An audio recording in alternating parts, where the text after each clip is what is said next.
how they could have avoided too. I don't know. I didn't even see checkers. I don't know if we've been doing a good enough job of explaining to people. Ooh, now it's saying live. Now we're getting there. Oh, we're live now? Now it says we're live. There we go. We are live. How they got heck? What episode is this? 13. 13. Episode 13. And there's more of us now. Well, there was always more of us that perhaps that person was on the other side where you couldn't see them on the other side of the camera over there. Now they're on this side over here. There you go. Do you think I should make that wider, or will it bother me the whole time if I don't widen that out? Will it bother you the whole time? I think it will. So you guys can introduce yourself. I'm Tom Lawrence. I'm Xavier D. Johnson. Maurice Nash. Teppy. Introducing Teppy.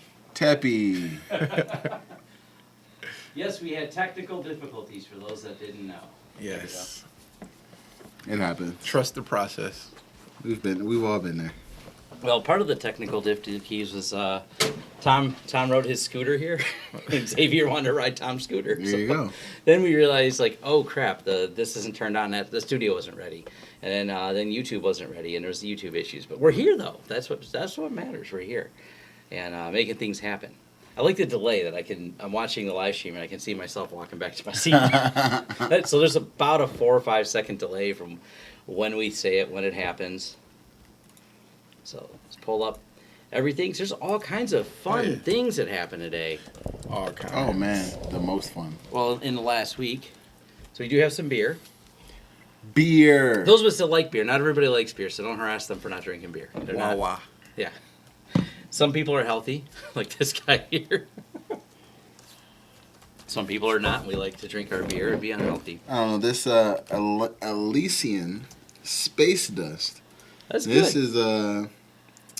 This is some stuff right here. I'll be honest with you. I've drank a lot of beers in my day, and this is an 8.2% IPA that will put you down.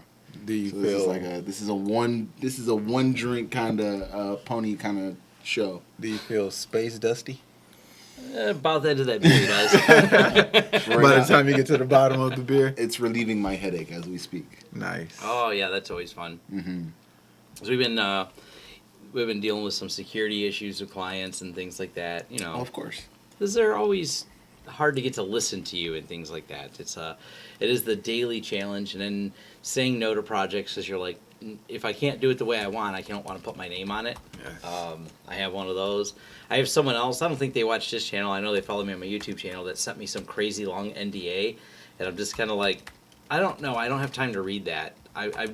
We finished a big security job for a medical company that did everything right. Matter of fact, dude, really, really right. I'm happy to work with them. We just finished off the project, setting up the VPN. They set up and I just did a video of how I did it in pfSense with VPNs, but they cared so much about before they allowed any of their users to remote access to their dev stations, they VPN in, statically assigned user addresses, it's all 2FA with the VPN.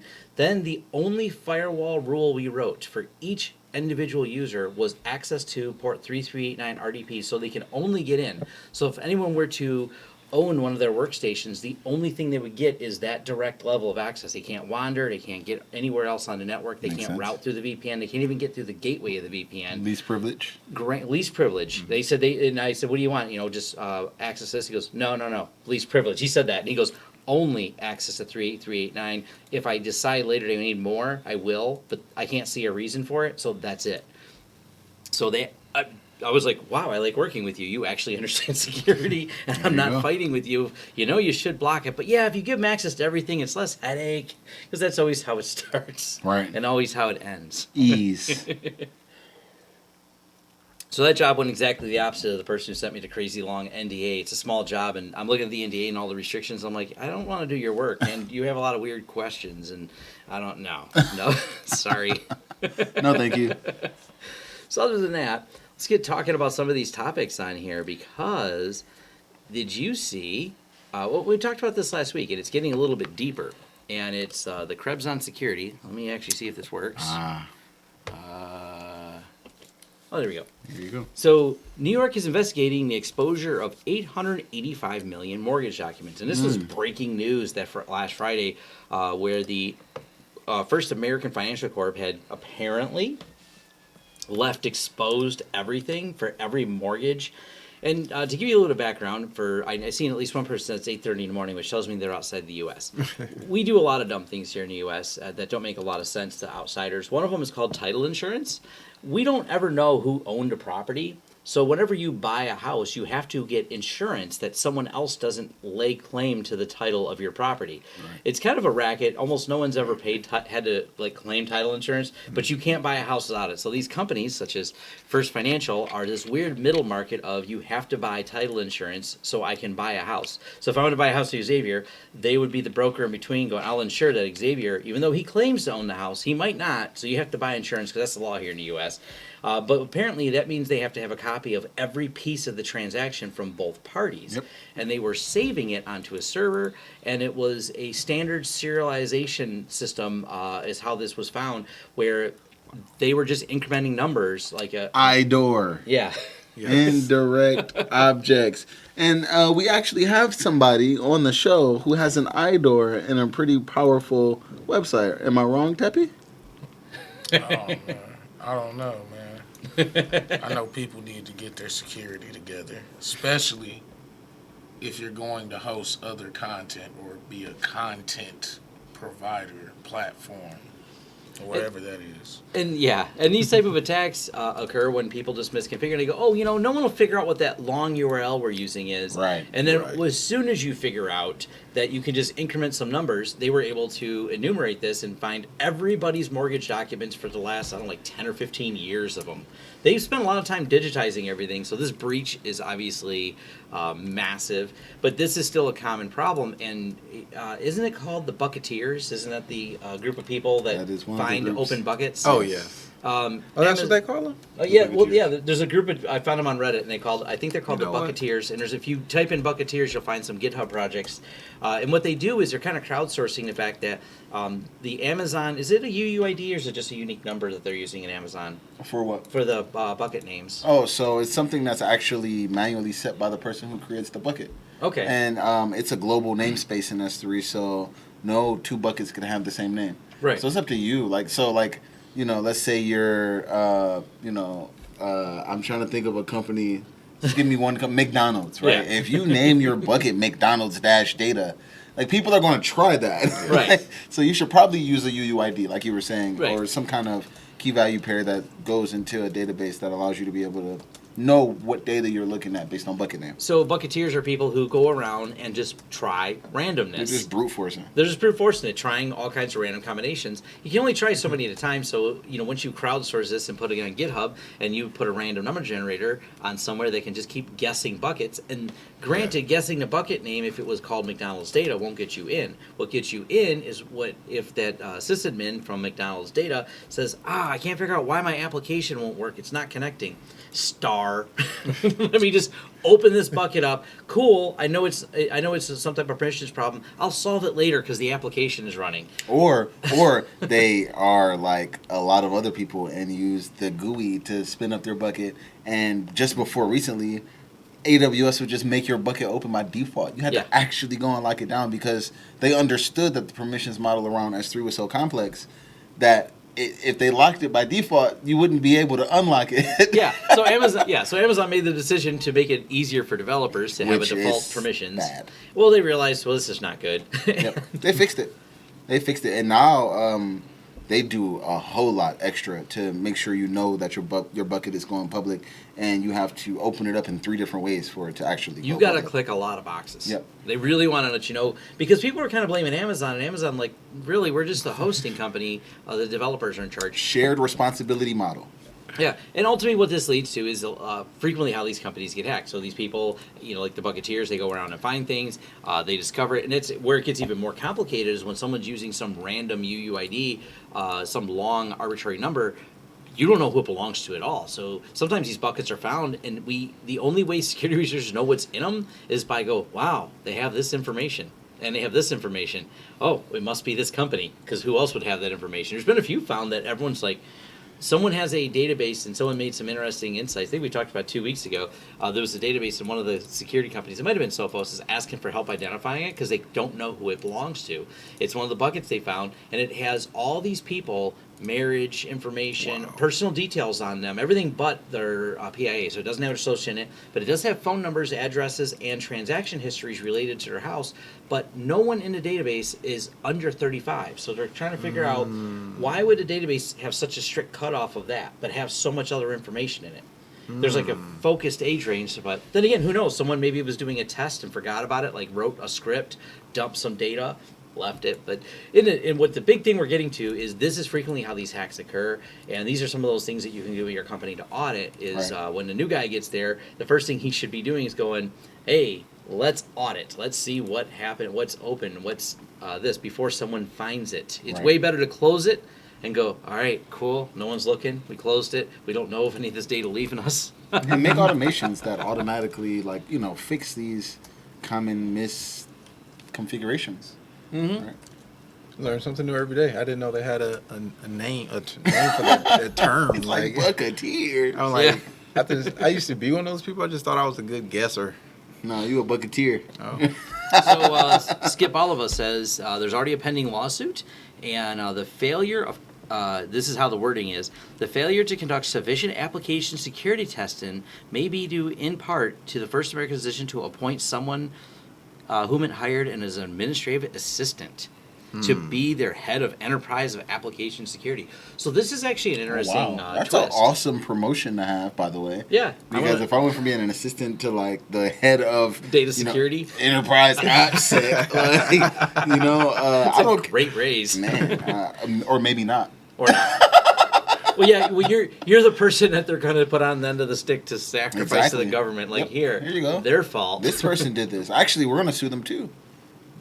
Oh. No, I don't mean like us. I mean like that's what the company would do. Oh, yeah. The company would be like, "Oh, it's this guy's fault. We're also suing him."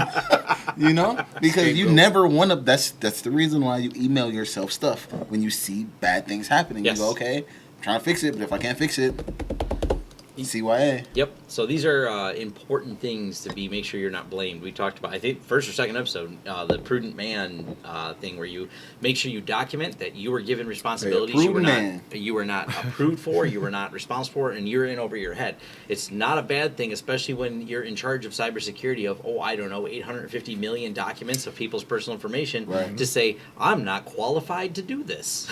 That's a good step that you've documented somewhere that you're not qualified to do that. So you can hopefully, when they're sitting in front of Congress testifying, you're like, I told them I shouldn't have this job. They said, keep doing it. And I said, well, I like working, so I did the thing they said to do, but I made sure everyone knows I'm kind of dumb.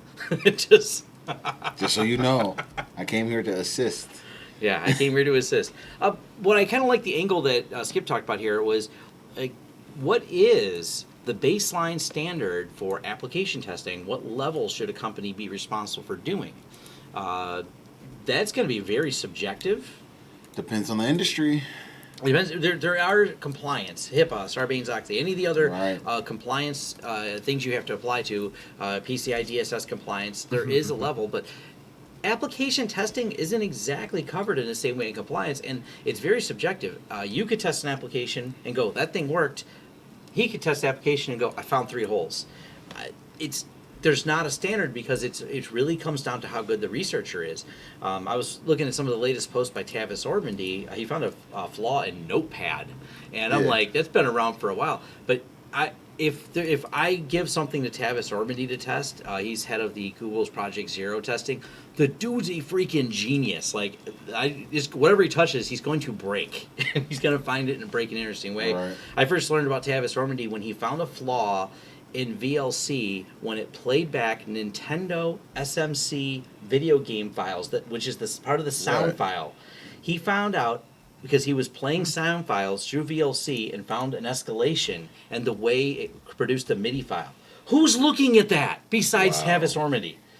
And that's why he finds things in Notepad. So application testing, I think, is very subjective.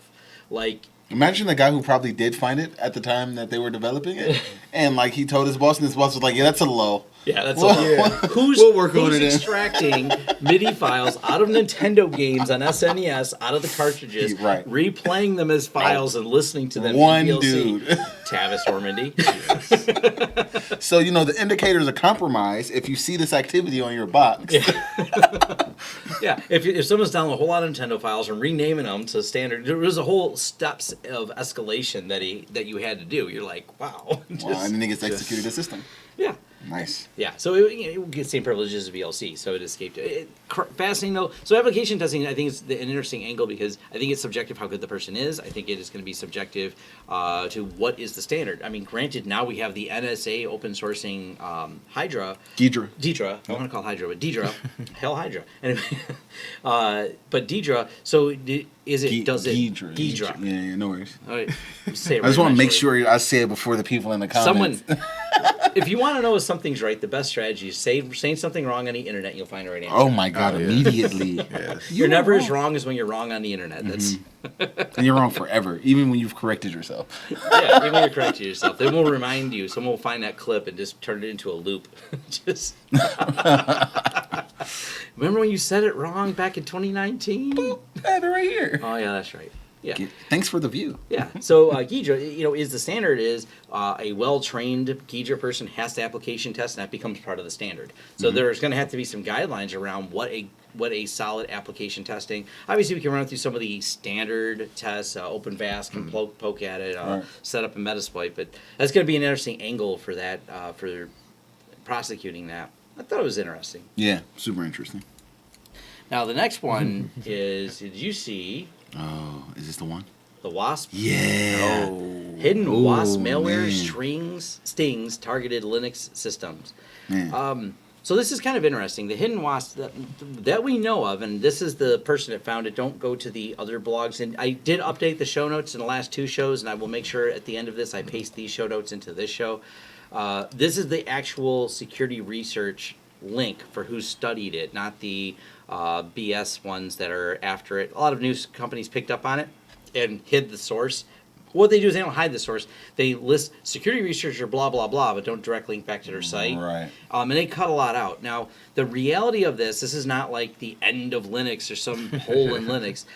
This is a really interesting malware, but it gets the method of infection is something else. This is just what happens after it's infected. Right. Now, the vector of attack is probably, 10,000, 20,000 Confluence instances that haven't been updated. There you go. Out-of-date Apache servers, poodles that are still floating around because no one's updated SSL in I don't know how long for all the other variants, or even a couple dirty cows floating out there. There's so much. There's so many servers. I mean, we updated a server that hadn't been patched since 2012 for a client that contacted us. I was actually shocked they hadn't got hacked. Yeah.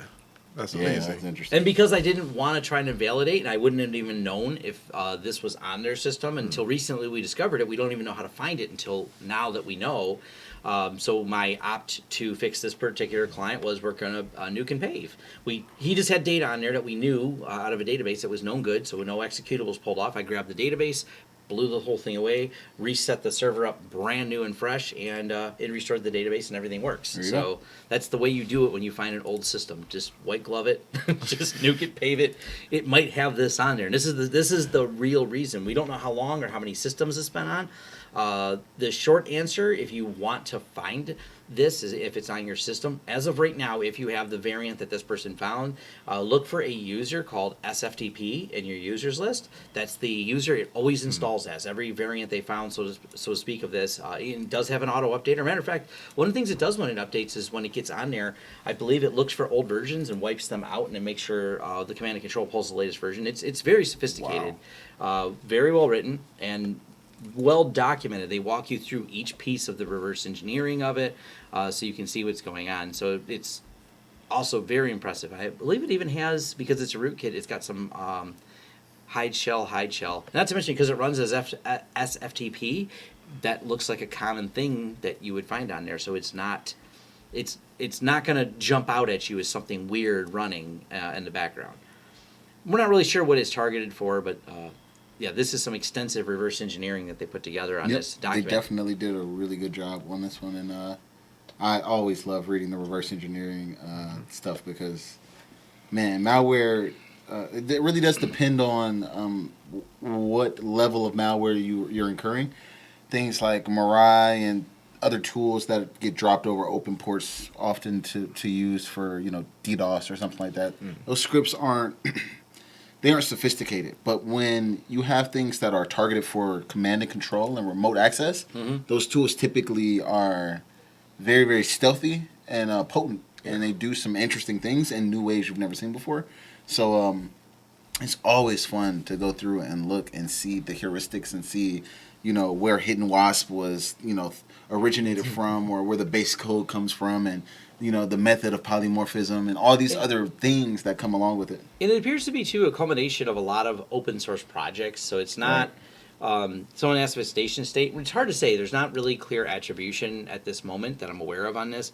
And so exactly who wrote it, we don't know. How target is it? It's been flying under the radar for a little while. Still very, very new. Yeah, I don't know. It just was discovered, last Thursday? Yeah. No, yesterday? Yesterday. There you go. Yesterday. Not last Thursday, yesterday. It's like 24 hours old, so it's too early to say for attribution. The other side, too, I'm not going to rule out that it couldn't be nation state, but I don't know how many nation states are as much into some of the Linux server ones. Right. It's a chance, but generally because the nation states focus on where they're going to find things, and you're going to find a whole lot of stuff when you target an end user. They're looking for zero. That's why the 0 days are worth so much if they find a Windows exploit, if they find a Windows Server exploit, because that's just going to be the more common tools used in an attack when they want to attack an individual, or a nation state is going, hey, this activist, we want to know more about them.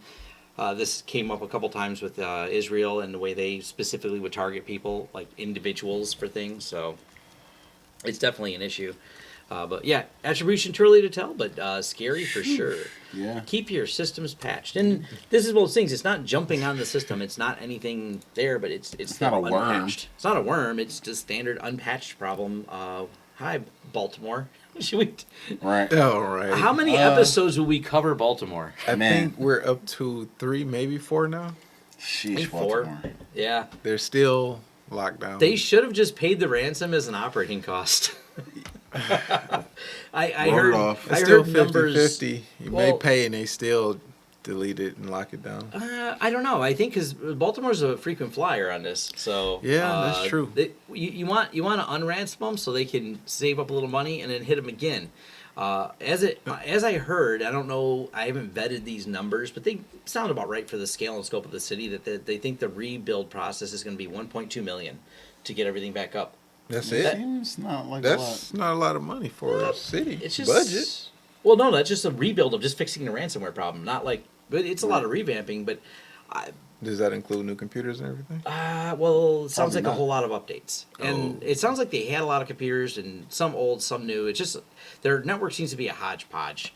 That's why I haven't really vetted it. But the ransom was under $100,000 at first when they first told them. Like, seriously, Yeah, they should it's- have just paid that one. That's what I said. You should have just paid it. Yeah. Like they set it low because it was a target attack. They knew who they targeted. They knew who they were after, and they set it low. They said it like, you know what? You guys have that kind of cash laying around, right? Yeah, that right there feels like something local. That doesn't feel like no nation state or nothing crazy. No. That feels like a contractor who's crafty. Might be Yeah. a script kiddie.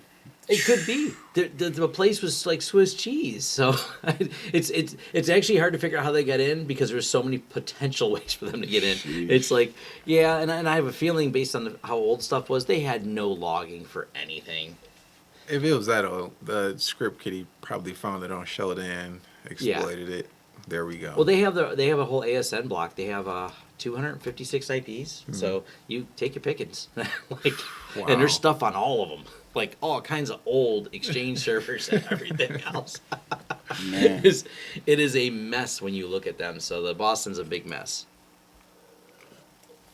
So yeah, we'll keep mentioning it in Boston. Maybe one day they'll Baltimore. fix it out. Baltimore. I keep saying saying- Boston. I know. It's Baltimore. It's one of those B Poor places. Poor Boston. You're getting caught up in this stuff. They're getting caught up in it by having a name that begins with a B and Tom being wrong a lot. Right. That's right. We got to do this. By the way, I'm going to do a video on it soon. You have Python installed? Yep. Pip install CATT. And this is kind of fun.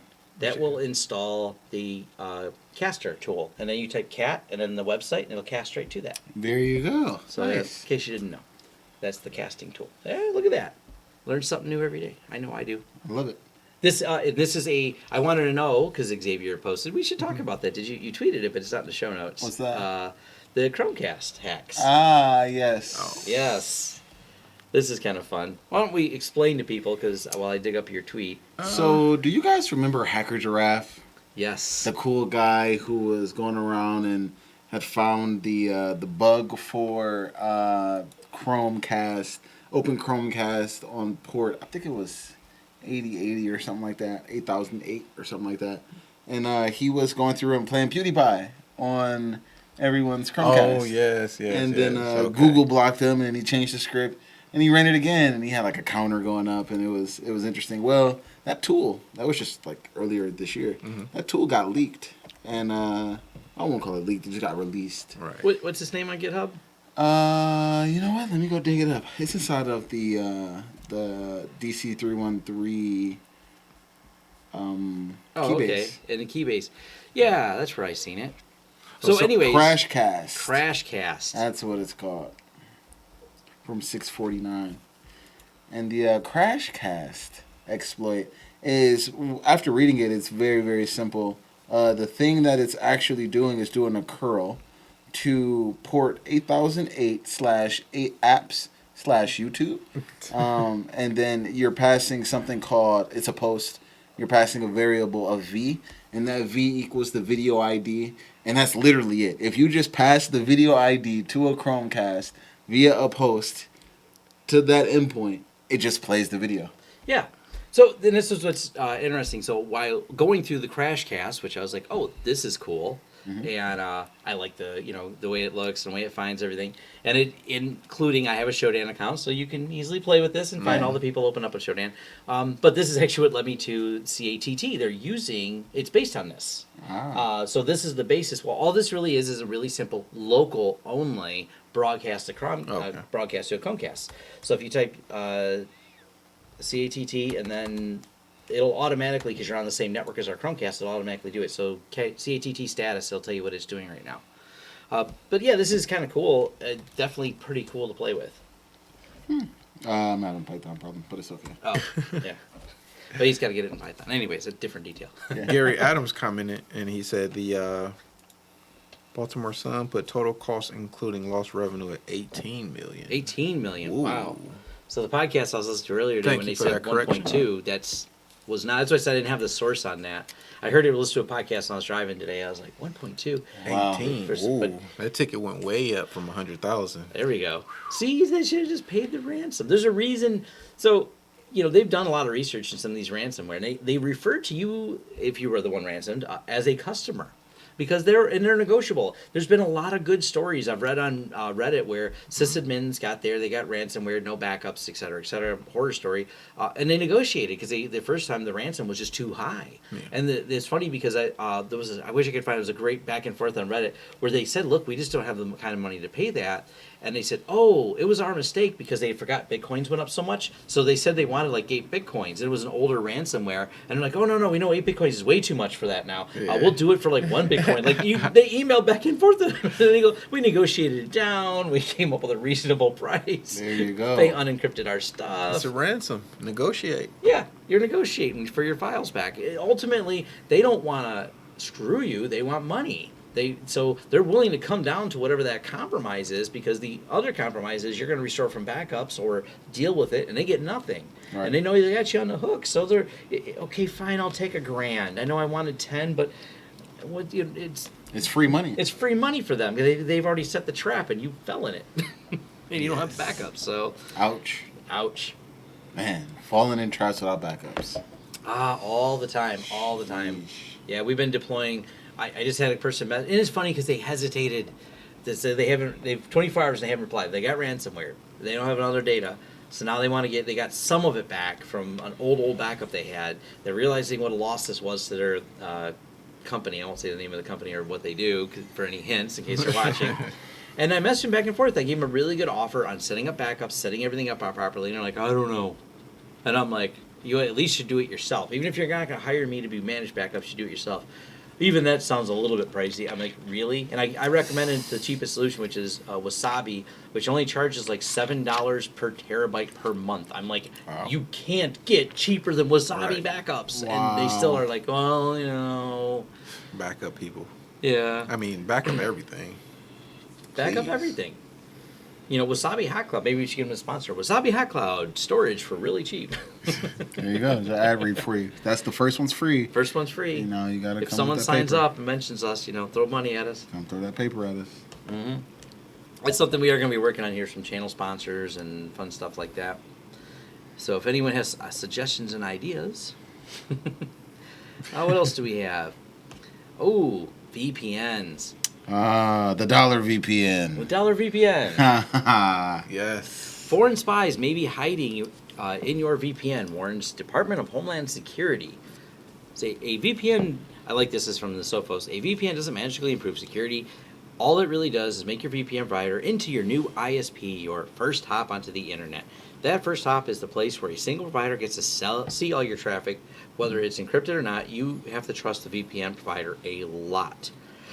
It is essentially a warning that it's something I've said all the time. I kind of get mad about this because there's so many podcasters, YouTubers, you name it, that sign up for VPNs and they pitch it like, oh, this is how you need to stay secure. Yeah. It has nothing to do with security for the most part. I mean, there's VPNs in your office. That's good. There's a VPN because I'm sitting in a coffee house and I'm worried that the coffee house may have hijacked the DNS, so I want to make sure I'm VPN. But then you still have to make sure that the DNS wasn't hijacked at the VPN or they're not doing something nefarious with all your data. Right. So you've just moved the trust where it is. And I've always said if I was a government and I wanted to catch people doing things that they shouldn't be doing, I'd just start up a really cheap VPN service. Because I've seen people complain about some of the VPNs. Like, I like PIA. They seem pretty legit. They've gone through several audits. My other reason for liking PIA is they paid for the code audit there because the OpenVPN is their choice for protocol they use, and they paid and funded the code review. And they pay for independent third parties to come in and audit the way their stack works. That costs a lot of money. That's very public about that. That also means they're not the cheapest VPN. And I've had people go, I'm looking for a cheaper VPN because you recommend PA, but they want like, you know, it's like $50 a year or something cheap. And that's too much. And I'm like, really? Really? Yeah, okay. So there's a couple of them that were, one of the companies got caught. They're out of business now. Was it Pure? They were injecting ads and selling your data and offering you a VPN for nothing. Like they were scamming, and this good is a little old bit Pure VPN. Someone else was like just working directly with the feds, right? Who was that? Yes, that was Pure as well, right? So this is an article from a few years ago. Over on the register, VPN logs help unmask alleged net stalker statements. Pure VPN assisted investigation of suspect. Good old Pure. And so it's kind of fuzzy, but it sounds like Pure VPN did assist, but they assisted by, first the feds asked, and it's not that they so much had all the logs, but they turned on the logging so they could get the logs on a particular user. But you still now have defeated any of it.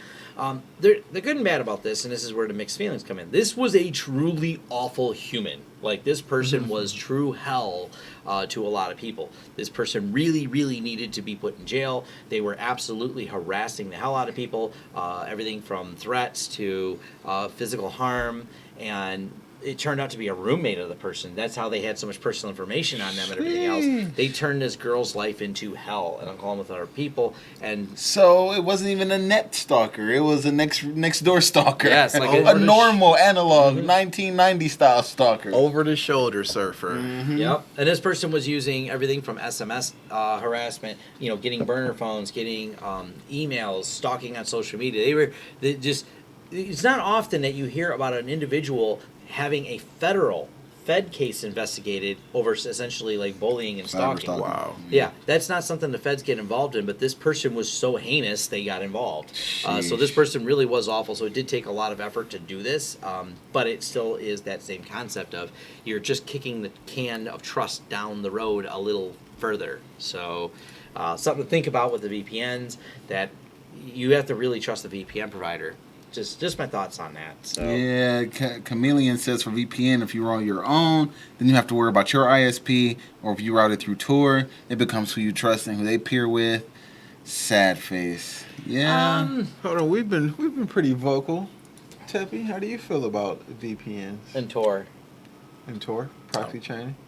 I mean, I've heard rumors that the United States military hosts most of our Tor exit nodes. So I mean, they made it, right? The Navy Navy invented. made Yeah, The Navy funded it, but there's a little bit more to the story, which is interesting. The history of Tor is, yes, it was funded as a U.S. naval project. They are the smallest amount. I don't even know if they do funding anymore. Most of it comes from public dollars. But here's a challenge you have.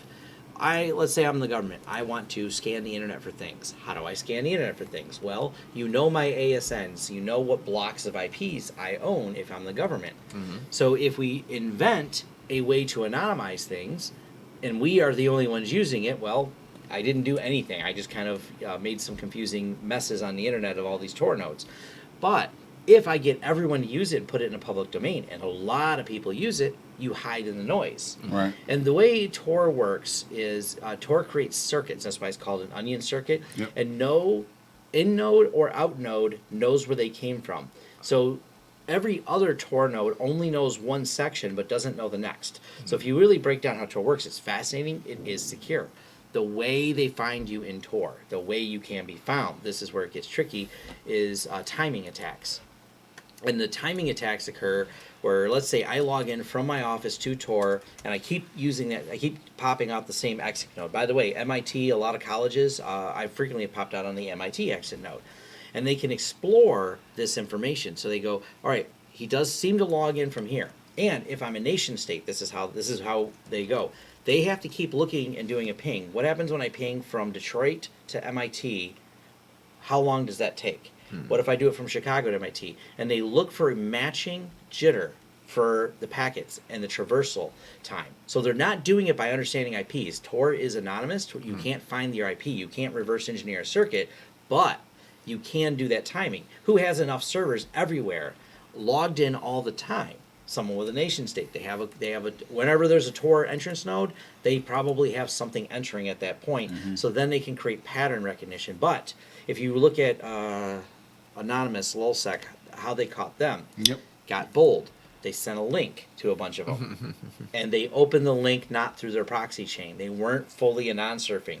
They were proxy chain and launching applications, but then opened the link outside the application. And they know they sent a crafted link only to the person they were talking to. Boom, got them. So there's a good talk from DEF CON 5 years ago called How They Got Caught on Tor. And it's 0 of them used the timing attack method. All of them were non-operational excellence by hackers that got bold, hackers that go, oh, I got to respond to this, but I don't feel like switching to Tails or a fully anonymous OS. So they hurried up and proxy changed something and opened a link on accident to the same, logged in somewhere and followed that. So operational excellence is the key to not getting caught on that, but OPSEC. Ooh, yeah. Yeah. So Tor is reasonably good. I'm gonna say I like L2P. L2P, yeah. Ooh, that's the spooky stuff. People are like freaked out by L2P. That's the new. I guess I hear a lot of stories about hidden services moving to L2P because they just don't trust Tor anymore. And yeah, it's been this whole battle. I just feel like now there's going to be this whole new swath of types coming to L2P, I guess is the best way to put it. The types always swarm. Types. So instead of VPN would still make a good sponsor. Yeah. Right, yeah. I've heard at least 6 VPN commercials on podcasts today. Well, the thing is, one of the reasons VPNs are easy, because it's easy to set up, like for sponsorships, it's a great software as a service. It's a easy software as a service to spin up. Like all I got to do is set something up, set up an easy sign up. It's easy to set up an offer code. It's low cost, so people are quick to sign up. So VPNs are easy companies to set up, so to speak, easy companies to sponsor. And I've got a video on how to run your own VPN in DigitalOcean with a script that auto installs OpenVPN. And if you want something really fun, play with the Streisand project. The Streisand project is named after the Streisand effect. Google that if you don't know what it is, where you try not to draw attention to something, but you draw a lot of attention to it. And my friend, when he was in China, because the way the Streisand project works will allow you to connect to a server and uses the tunnel where you wrap in an open VPN protocol inside of an SSL tunnel, so you can hide it in a way that it doesn't get caught by the deep packet inspection. So then you can run your own VPN server, and then at that point you're just trusting, if you host it in DigitalOcean, you're trusting DigitalOcean. Matter of fact, DigitalOcean seems to be rather trustworthy. A few people, including Huntress Labs, had tweeted it was very difficult to get some of these command and control servers taken out of DigitalOcean because DigitalOcean doesn't seem to care. They're like, that's a paying customer. We're not turning it off. Right. Because they know that they'll go to Linode. Yeah, they'll go to Linode. Right? And Linode is like definitely like, oh yeah, come do your research here. Like they're at DEF CON telling you. I'm like, yo, will I get in trouble for scanning here? Like, no. Scan from here. Like, we want you to scan from here. This is totally fine with us. I'm like, it's interesting. Yeah. That's interesting. You know? I haven't looked. Will Linode let you pay with anonymous cache or anything? I've never looked. Not sure. That could be interesting. I wonder what hosting companies do. Maybe we'll get Linode as a sponsor. Oh. I have a Linode account. I'm sure you can. Well, it's easy. You can sign right up for it. So as a sponsor, like we just get how they get hacked as a option, and away we go. There you go. All right. Well, what's next in here? So that's What else do we the have? story on the VPNs. Good old VPNs. Someone wants to hear about the Nginx RCE. I'll be honest, I haven't heard much about it. I glanced over it. I haven't dug into it. I don't even have the link. I went to go dig and I couldn't find much. Yeah, it popped up on my Twitter. I didn't go in depth, but Sorry, BWRT. Maybe next week we'll have more information for you. Yeah. Well, it's F5's problem now Yeah? because F5 bought Nginx. Oh, yeah? No. Yeah. I didn't the deal know that. closed. Wow. Yeah. That's interesting. Yeah, so that's it. Well, F5 realized F5 is famous for their load balancers and things like that. but Big it's- IP. Big IP load balancers, but they realized the future may not be big IP load balancers because not everybody runs that anymore. But they've got a lot of experience in that. And Nginx did not start out as a web engine, but as a proxy, Yes. and was later added to be a competitor for Apache as far as that. And it's quite a popular project. So I love Nginx. It's very snappy, much faster than Apache. So it allows you to be able to scale a little bit differently.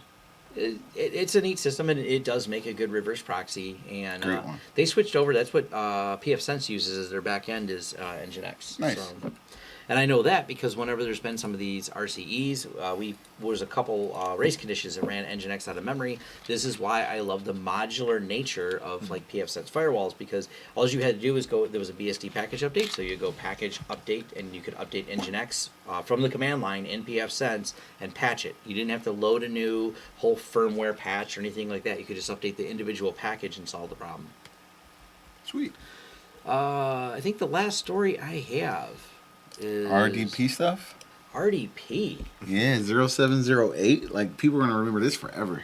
So this is the in-depth reverse engineering of it. So they are not publishing the proof of concept. They're publishing. Well, there's been a couple published. There's a couple published. Yeah, I'm trying to think of who somebody just published one too. I'll get that for you guys. 1 second. Go Yeah, ahead. but it's kind of interesting. So the reason it only affects the older versions is because of the way they're using certain parts of the, I think it was the channel pointer table. What they're doing here was apparently there's some extra features that were never fully implemented in the original RDP stack. So someone found out by poking away, going, hey, I wonder if I can poke at these protocols that kind of are part of the stack but not used, and they found a couple flaws in it.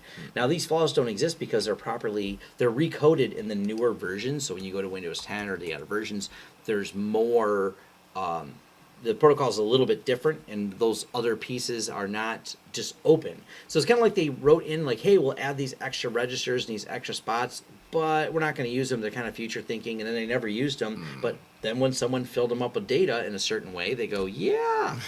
So this is useful. Thank you. I appreciate that. yeah, so this is now able to get in there. And anyone who's tested this says, we don't even want to do proof of concept code because this is bad, it's wormable, it's a disaster. Shodan will tell you there's plenty of really old RDP instances publicly facing on the internet. There's way too many. I think there's like 22 million or so. You should do a Shodan search on 22 this. million. Really bad. Wow. Last time I searched it was That's a really lot. bad.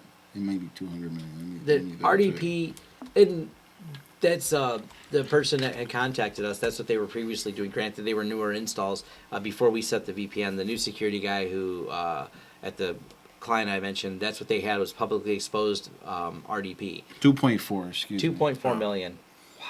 Yeah, that's a lot. That's still a lot. That's insane. China and the United States lead the race. Of course. So many people just open that up to the internet. So we do have one of those against our REST recommendations, but at least we have duo security on it for two-factor, and it's a modern machine, so not affected by this particular bug. We have a client. I think some days their RDP servers are slowing down. They get as many as like 10 and 20,000 attempts a day on username password combos. They are just administrator all day. We have administrator disabled for one. At least we did that. And but all the different usernames it tries, the list is on and on. The security logs get filled up, and the server literally gets slowed down, filling up its event viewer occasionally because they're just hard in the paint going at it. Man. Wow. I know. I always laugh about it. I'm like, man, it is. Hacktone. Yeah. Good old Hacktone. Gotta love it. Oh, fun stuff. Yeah. So what else we got? You guys got something? I ran through all the stuff I got. Let me see. I don't have much. I mean, as far as hacks this week, that's pretty much the big stuff. A lot of smaller hacks occurred. You go check my Keybase. It's I'm nothing pretty really sure worth I have, mentioning. Pretty sure I have some shit in here. It's pretty Yeah. much stuff we've already gone over. Oh man, that in fucking other hacks. BGP attack. That The Taiwan. BGP, yeah, In Taiwan. Taiwan. Okay. Yeah, that was an interesting one I checked out yesterday. Also, I saw something else that says that impersonation attacks are up 67% for corporate inboxes. I saw this on Dark Reading. That was a super interesting one for me. I kind of want to dig into the DNS hijacking in Taiwan. Oh, the BGP is interesting. Yeah, BGP is really poorly. It gets broken a lot. The problem is we never thought about it when the internet was being built. The people, the engineers putting the internet together, the fragile nature of BGP. No one thought about it from a security standpoint. So we have a entire structure built on BGP. But the reality is, it's based on trust. That each person who has these ASM blocks assigned to them and can control their routing, do so in a secure manner and in a Friendly manner. And this is where many problems occur. There's literally something called manners. Mutually agreed norms for routing security. MANRS. So you have to watch your manners, right? Like Yeah. you have to be nice if we're going to give you ASN. AS number. So I found it to be extremely interesting that two different AS numbers were broadcasting the same IPv4 /24 net block, and that's basically the way that this kind of thing happens, right? Something from Taiwan is now being broadcasted and routed through Brazil, and that should not happen. If you look through the history, there is a I'm trying to find the site now. BGP replay. Yep, BG Play. Is it BG Play? Yep, BG Play. That's the first one you went to. That's what it is, BG Play. There we go. Well, there's one of them that keeps track of it. That's the one you went at right there. Yeah. So they have... there's a couple of them where you can do is, what they do is there's a couple companies that track BGP changes, and it allows you to determine whether or not the problem was BGP related or not. My friend specifically works for a company that's all they do is prevent DDoSes. That's it. And part of what his job is watching BGP. He actually works the midnight shift, so if you're an attacker, you attack between the hours of... he start at like 8 p.m. till 7 a.m. I think is his shift, something like that. Tony says hi. He's watching you trying to change routes, and there you go. He's over at is it Arbor Networks? Take care in business. Nice. So, yeah, he did. Arbor. Yeah, they've been doing it for a while. They're right here in Ann Arbor. They're global. They are in all the data centers, and that's what they do. They watch it, and the problem is there's no difference between a BGP attack and someone new to BGP not knowing what they're doing. Right. The result's the same. It breaks. Literally the exact same. One may have been malicious. The other one was, I thought the number went this way, but I put the period in the wrong spot, and there went AWS. Whoops. for all of the entire of Ann Arbor or Michigan or oops, because was it Pakistan wanted to block YouTube? and they accidentally rerouted YouTube over to Pakistan because they seen the change come through and no one validated it, and then the change just happened a number of years ago, and they're like, it just, all the YouTube traffic started routing. They thought the whole internet was under attack. They're like, no, Pakistan tried to block YouTube because they were upset with something someone uploaded. So the government's like, we're upset with it. Change the BGP routes. And a bunch of people didn't know what they were doing, broke it. Whoops. Completely non-malicious. It was all human stupidity, top to bottom. Sheesh. And they, of course, they couldn't handle the traffic, so it wasn't. They didn't have any chance to sniff anything because they couldn't even handle the volume of traffic. It just broke all of their routers. Going, crap! This much traffic just went the wrong way. We're DDoS. We just DDoS ourselves with our BGP route. Dumbass. Yeah, that's. And talking to my friends who worked at that level, they shake their heads like, "There's more stupidity than you know." Like, so much of it gets stopped when someone tries to validate it, because usually with the validation process, they only break their own ASN and they just break their own access to the internet, not anyone else's. As even like Boston, they have their own ASN assigned. They've got their own block assigned to them. So I'm sure something stupid at some point. Baltimore has happened to Baltimore prior to. I'm like, Boston? No. Well, they probably do too. But Baltimore's what we're going to talk about today. Boston may have done something stupid. Man, I'm gonna have to when dig Boston up. gets hacked, you're number one fucking prime suspect, bro. They're coming straight for you. Known associates, we're getting bagged and tagged too. You know we getting 6 a.m. kicks. Dude, got the dog barking. Yeah. So, what else we got? We're running up on our hour here. I don't got much. Okay, we can wrap it up here. I mean, Lights? I like to keep a variety. I Go mean, for it. you know, we always just run through the latest hacks, news, how they got hacked, how they could have prevented it. But, you know, this is a channel. We want to give them something new and refreshing. So, I guess each of us can share something cool and new we learned this week. Nothing? I mean, does it count about the the pip install we just did? Now you know you can Chromecast right from the command line. The kind of stuff that I learned, like, I don't know if I can even talk about publicly. Like, some stuff. I mean, I guess that's why, you know, this platform may be kind of difficult, because there's certain things that we just can't go into. I mean, this is the How They Got Hacked platform. I can't really talk about how the people I hacked get hacked, because that's the nature, right? Like, it's not public. It's not news. Right. There's certain things that we do that aren't public. You know, anything. Yeah. I mean, like, It gets icky. It gets icky if you're doing security issues. I mean, I can talk generally what I do for some of the clients. I can't talk about if I'm in ongoing any breach investigation. That's obviously, you know, those are super when I've had to work on anything like that. That's real hands off. I mean, just like you're dark on it. You're like, nah, I don't know anything. I know nothing. Because they got to go through, if they're in a compliance industry, they will comply with the law, but they're going to wait to the max amount of days before they release. They need all the investigations. Law enforcement's involved. It's just best not to say anything, because you don't want to be legally liable for any more damages than they already faced from whatever happened. So, was Eternal Blue used in the Baltimore hack? Yes. They blame the NSA, which is funny, for almost 2 years to the day that I seen this come out, because May of 2017 is when Eternal Blue and the patch was released for Eternal Blue. Eternal Blue was part of the Vault 7 dump, if you recall, of NSA tools, and that's how he knew.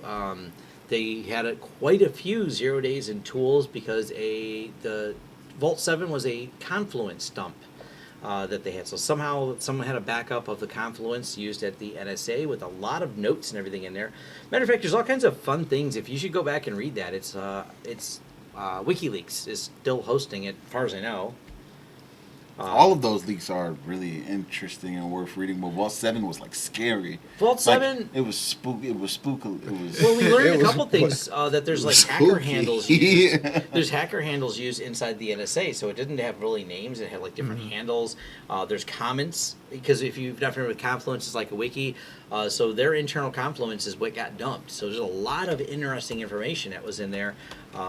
I one time, I think I had to dig back into a video of just some of the weird little commentary that was put in there and notes that were put in Confluence. So it's kind of interesting. I haven't really been keeping up with Assange lately, which... He's probably getting the shit kicked out of him daily and fed bread and moldy which bread. Which and embassy is he water. serving time in next? Is what I want. No, after the U.S., they're probably. I mean, it's going to be over. He's that's done. Yeah, he's That a disaster. sucks. I think that he should be protected under some kind of freedom of speech, freedom of press kind of situation. But I understand it's secret, so. Yeah, but everything is a secret before it comes out on the he news. mishandled a lot of things too. He was not. He's not a great person, just in general. He's kind of a douche. Like, there's nothing really nice about Assange at all. So I like anyone who's releasing, for the most part. I like the concept of releasing information. I like this. I look at Edward Snowden as someone who did a solid. Yeah, like, he released a lot of information based on it. He did not try to put people in harm's way. He tried to follow a process. And I brought this up before. Someone asked, like, should you prosecute Snowden? I'm like, absolutely. But there's context added to the methodology by which he did it. You can always say killing people is illegal, but you can also say self-defense is a context that you add to if you shot someone. Same thing. What Snowden did, he released secrets and broke an oath he took not to do so. But by doing this, he... did so, and with the context that he was very clear about, like, they were doing things they shouldn't have. And matter of fact, we look at what we see differently about the NSA, releasing things open source, becoming more public about what they do. In the big picture, in the overall arch, we see a lot more things. We have a lot more encryption than we did before. Let's Encrypt. A lot of that was fueled by every website wanting to be encrypted. This is all the ripple effect from Snowden. So, interesting. Assange, last I saw, he was sentenced to 50 weeks for bail jumping. Yeah, there was... I think he mentally lost it. Anyone posted pictures, he looked like he was pretty out there. He was dressing up as Cat and stuff like that, so that's like a thing. Yeah, it wasn't going well. Dude, you spend that many years sitting in one room. And I think he was a pretty smart dude before. Not a pleasant person, but at least a smart dude. We have Nowhere asking, what is the movie recommendation of the week? Ooh. People actually enjoy those. So, what movie? What's the movie recommendation? So does it have to be tech based, or does it just have to be a cool movie? Because we recommended Snatch last time, didn't we? That's true. We brought up Snatch. What's a good movie? Who do you want your mind blown and twisted? I guess is the question. Because I'm a Korean person for some of those Korean movies. Yeah. Have you ever seen the original Old Boy in Korean? Of course. Oh, dude! If you see the original, the American just doesn't hold a candle to it. It's almost like what was the Netflix thing they came out with? The anime. Black Mirror. The robots and No, it's a popular anime. Death Note. Oh, they ruined it. They did. They ruined the it. Original. If you're gonna get an anime, watch Death Note, not the thing that Netflix did. That's like an adaptation based on Death Note that shared character names. They turned 56 hours into an hour and 30 minutes. You can't. No. Because someone asked me, like, we'll bring it up. If you're going to get an anime, because there's too much of it out there, and not everybody likes all of it. I get it. There's very different styles of it. But I will tell you that Death Note is amazing. Yeah. Like, that's just... I'm a fan of One Punch Man, too. Season 2 is good. So, movie, so I guess the original Old Boy. Original Old Boy. I'll twist your head. And, I guess it's not really, Death Note isn't really a movie. It's more like a series. It's 56 hours of excellent entertainment. Yeah, it is. So that's, I would say go watch the movie 0 Days on Amazon Prime. 0 Days? 0 Days. Tell us about it. I mean, I haven't seen it. It's all about Stuxnet. And it's really? very, very, very interesting. It's from the perspective of the researchers that actually discovered Stuxnet, and they demo the code with different POCs, and they actually go in. Who's the ex leader of the CIA? What's his name? Oh, I can't think of his name right now. Short bald head dude with the glasses, but they actually interview him, and he talks about it, right? And I have not. See, that's the recommendation I'm going to use now. I'm going to watch that. That's one of those ones. I'm a documentary guy, you know. Also, you should watch the Sugar film. Sugar, sorry. That'll make you feel bad about sugar. See, some people already watched it, so I got to watch 0 Days now.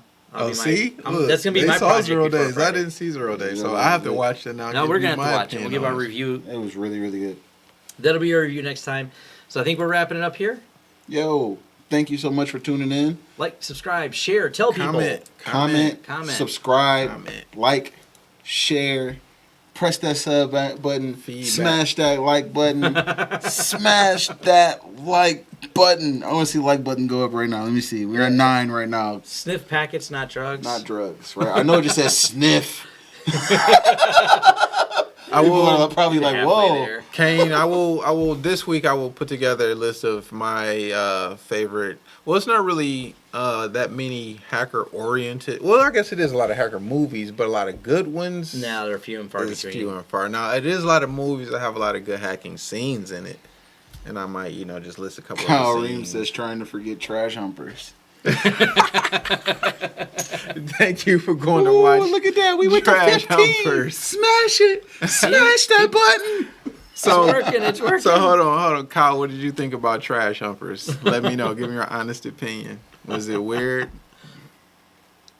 I'm gonna look it up just because you guys. keep Oh my bringing it god, up. this is nuts. They're actually smashing the like button. Nice. Smash it.